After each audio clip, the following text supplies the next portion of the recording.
The ambassadors returned and brought the news that Greek help was refused. Without that force the Rutuli held on the course of war. Much blood was shed on either side, and see, Turnus had sent his firebrands to consume the pine-framed vessels. Ships the waves had spared feared flames. And now the conflagration burnt, caulking and pitch and all the food of fire, climbing the masthead, spreading to the sails. The benches smoked across the curving hulls.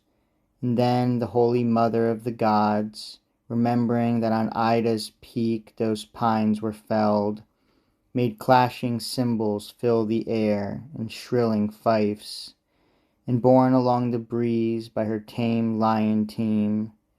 In vain, she cried, Turnus, your godless hands are flinging fire. I'll rescue them. Never shall I allow flames to consume my forest's life and limb. It thundered as she spoke, and hard upon the thunder crushing squalls of leaping hail came crashing down, and all the brother winds, battling in sudden shock and strife, convulsed the skies and surging seas. In one wind's strength the fostering mother called in aid to break the hempen hawsers of the Trojan fleet, and on their beam ends drove the ships to sea and sank them. Timber softened and the wood was changed to flesh. The curved prows turned to heads, the oars to toes and swimming legs.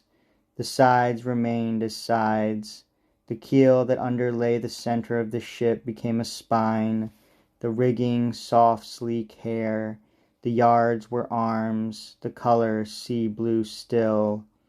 And in the waves they used to fear, they play their girlish games, nymphs of the sea, born on the granite hills, now natives of the soft sea deeps, untouched by memories of their birthplace.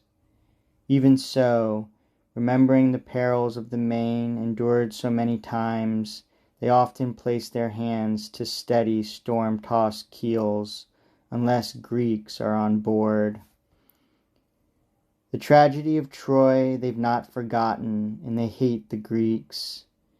And joy shone in their faces when they saw the wreckage of Ulysses' ship, and joy seeing the galleon of Alcinous stiffen and all its timbers turn to stone.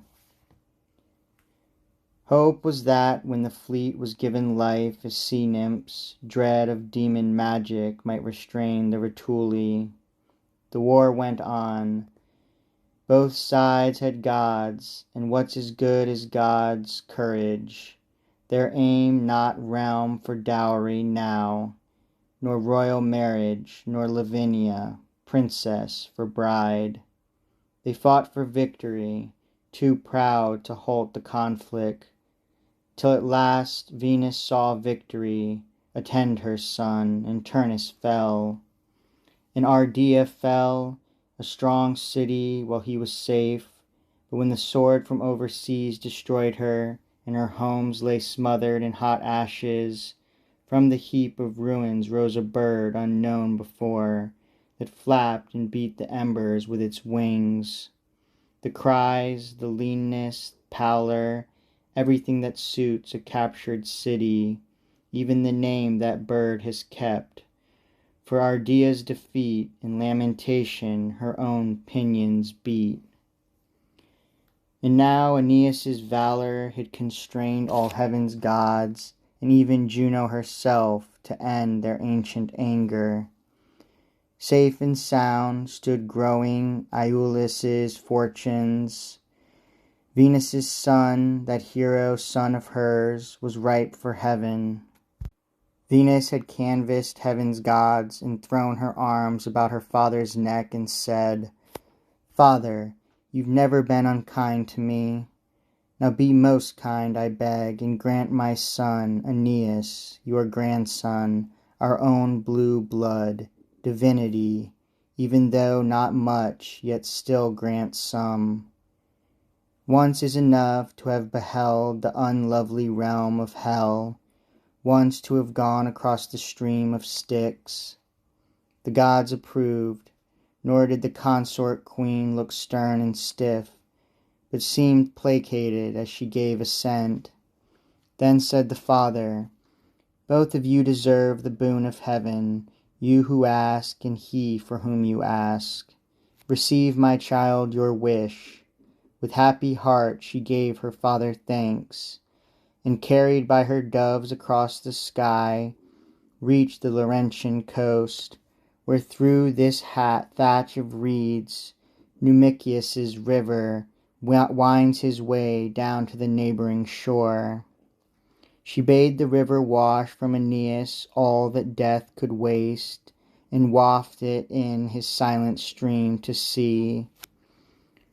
Obeying Venus's bidding, the horned god purged in his waters every mortal part, and washed it all away. The best remained. So purified, his mother anointed him with heavenly perfume, and upon his lips, touching ambrosia and sweet nectar, made her son a god, whom now the Romans name Indiges, with shrines and altars for his fame. Next, double-named Ascanius ruled the land of Latium and Alba. Silvius succeeded him. His son Latinus took the name and scepter of his ancestor. After Latinus, glorious Alba reigned. Then Apetus, and next came Capitus and Capys first. And following them, the reign of Tiberinus, king from whom was named the Tuscan river where he drowned. Fierce Acrota and Remulus were his sons. Then Remulus, of riper years, who mimicked lightning, was by a lightning flash destroyed. Acrota, better balanced than his brother, passed on the scepter to brave Aventine, who on the hill where he had reigned was buried, and to that hill bestowed his royal name. And now King Proca held the sovereignty, and ruled the people of the Palatine.